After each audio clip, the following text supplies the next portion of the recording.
ng cellphone na inutang pa, di magagamit kung wala ring karga.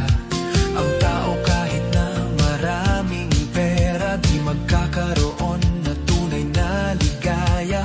Kahit lahat ng bagay ay makamtan, kung wala si Kristo, ito ay balewala.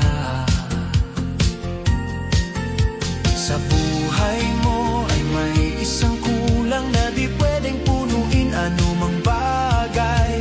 Hindi pera, tao o kahit ano paman, tanging si Kristo ang ating kailangan. Si Kristo ang ating kasapatan, sa Kanya nagmumula ang kapayapaan. Siya ang Diyos na maaasahan, sa Kanya ang tunay na kaligayahan.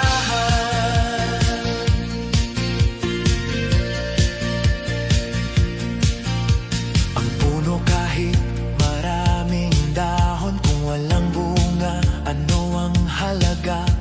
Maging ang bahay na ubod ng laki, kung wala si Kristo na naghahari.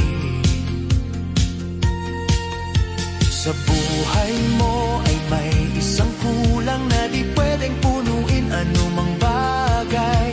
Hindi pera, tao o kahit ano paman, tanging si Kristo ang ating kailangan. Si Kristo ang ating kasapatan, sa Kanya nagmumula ang kapayapaan. Siya ang Diyos na maaasahan, sa Kanya ang tunay na kaligayahan. Kristo ang ating kasapatan, sa Kanya nagmumula ang kapayapaan. Siya ang Diyos na maaasahan, sa Kanya ang tunay na kaligayahan.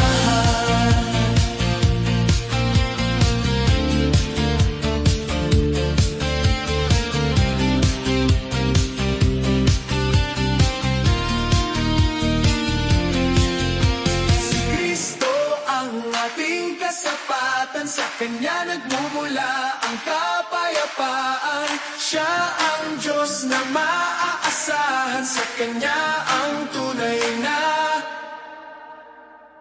kaligayahan.